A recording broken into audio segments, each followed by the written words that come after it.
These are bridal situations that got so spicy, we gotta put some water on that. A little more hot energy, because I just made myself some bread. I made bread. Gluten-free! I'm celiac. I will. Anyway, first one. Do you want some tea? Like some serious tea? Story time about how I got uninvited to a wedding. A couple of years ago, I was friends with this girl, and we weren't just friends, we were really good friends. Her hens party was hosted on Hamilton Island.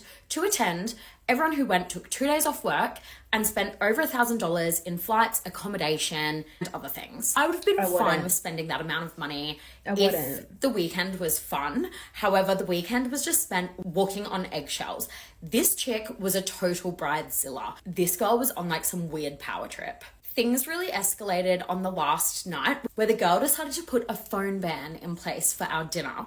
She said that we were specifically allowed to take photos. She just didn't want us sitting on our phones throughout the dinner, like editing photos and stuff, which is understandable, but also we're adults. Don't ban us from using our phones. At the dinner, another close friend of mine started taking photos of me and the bride. All of a sudden, the bride loses her shit. She's like, stop taking photos of me. I don't even want these photos. They're gonna be gross anyway. I said there was a phone ban. Nah. The poor girl that was taking the photos ran to the bathroom crying, and I ran to the bathroom after her to console her. When we got back to the table, no one would talk to us. It's as though we'd been completely exiled from the group. The bride started going on about how embarrassed she was that half of the bridal party had been crying in the bathroom throughout her dinner. Mind you, no one in the restaurant knows nor cares who we are. For all they know, we're in the bathroom taking a shit. Anyway, the bride continues to say that she's so embarrassed that we have to leave dinner immediately. We called 2 cabs. Me and my friend, who I'd comforted in the bathroom, get in one, and the rest of the party get in the other. We agreed to meet at this specific spot in town, but when our cab rocked up, we realized that the other cab wasn't there and the girls were nowhere to be found. We started calling them. We're like, what's going on? Where are they? No one would pick up their phones. Eventually, the bride's mother called me, and I was like, oh, thank God. A responsible adult who isn't going to act like a child is calling me, and I can have a reasonable conversation with her. No, this is gonna go bad. Quite the opposite happened. The mother was like, where are you? Point for me. And I was like, I'm at the spot that we said we would meet. And she was like, oh, well, like, we're not there. And I was like, well, obviously, because I'm here waiting for you. So where are you guys? All of a sudden, her tone totally changes. And she goes, are you using attitude with me? Yes. I was so exhausted by this point. Yes, I was like, yeah, I am a little bit, because you guys said you were going to be here and now you're not here and no one's answering their phone, and I just want to work out where you guys are. And she goes, you little bitch. You will not be staying in our apartment tonight. You will be staying in the other apartment. I was very confused and taken aback. At this point, I just wanted to get my key, go home and go to sleep. But I couldn't do that because the other girls had the key. I ended up walking along the esplanade, finding the restaurant that the girls were at. I thought that by that time, everyone would have simmered down a little bit and I could pull up a seat and we could act like normal adults. But again, I was wrong. I pulled up a seat next to the bride. The bride literally turned her head, put her hand up to her face, and like would not talk to me, as though it was the most embarrassing thing ever that I was sitting next to her. I started to publicly apologize in front of the group. I was like, look, babe, if you think that I was, choosing my other friend over you when I went to the bathroom to console her, that's not what was happening. I just wanted to make sure she was okay. All of a sudden, the mother gets up and says, I'll handle this. She leans across the table. She's pointing at me. And she was like, again. How dare you upload a photo before my daughter at her hen's party? And I was like, what? All of a sudden, this fight is about Instagram? The mother was genuinely concerned that I had uploaded a photo before her. Mind you, everyone else at that table had uploaded photos before her. I didn't understand that this was a protocol.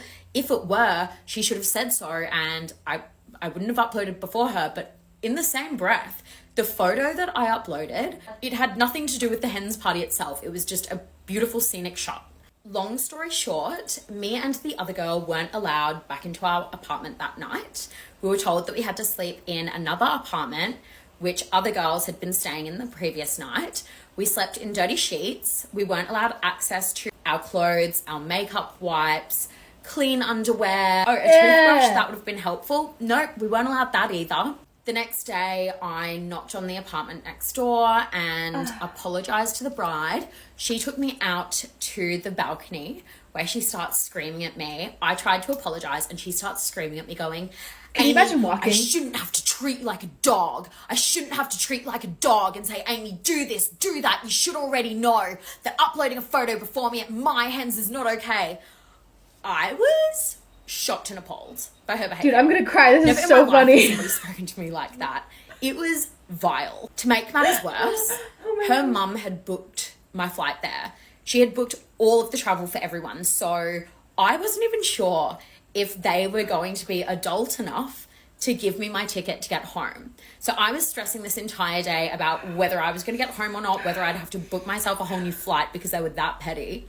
Okay, this is way too long. Go to part 2 to find out how I got officially uninvited to the wedding. If I ever act like that around my wedding day, someone needs to slap me. That is... I'm in shock.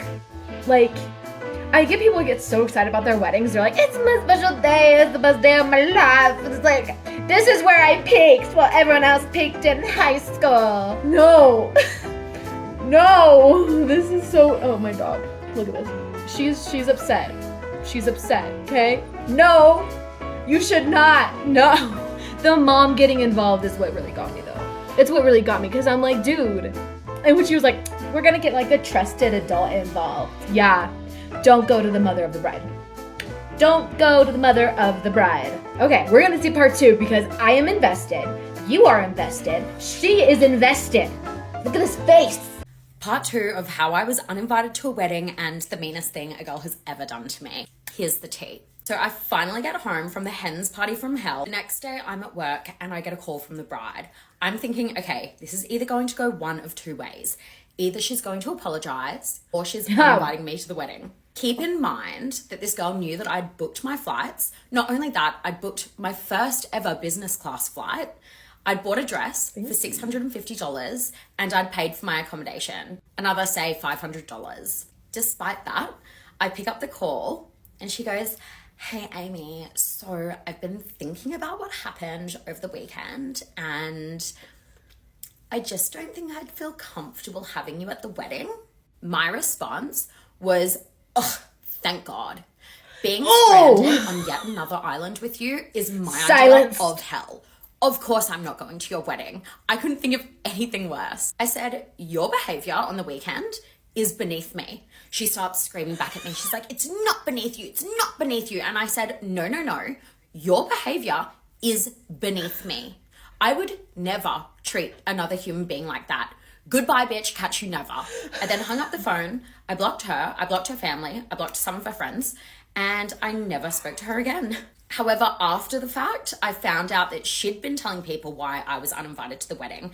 Apparently, she'd made up this story about me fucking some guy on a yacht, which is not only super slut-shamey, but also completely untrue. Clearly, she was embarrassed about her behavior and didn't want to tell her friends what actually transpired because it would have painted her in a really bad light.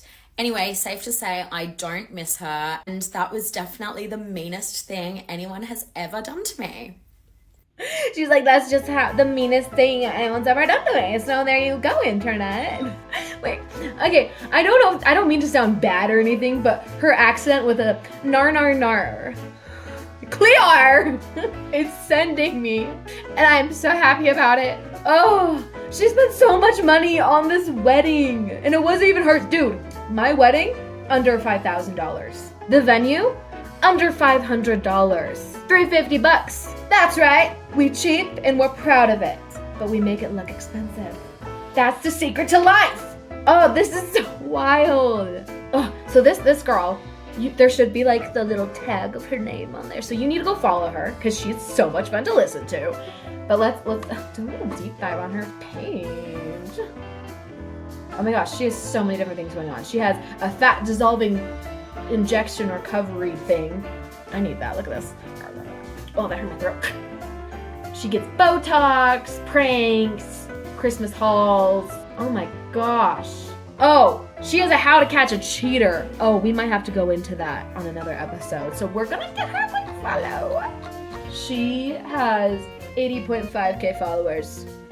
As I have 200 subscribers, I'm sure I can affect and help her channel so much, but might as well give her a follow. She's very fun to listen to, and her accent is amazing. Clear! Nor.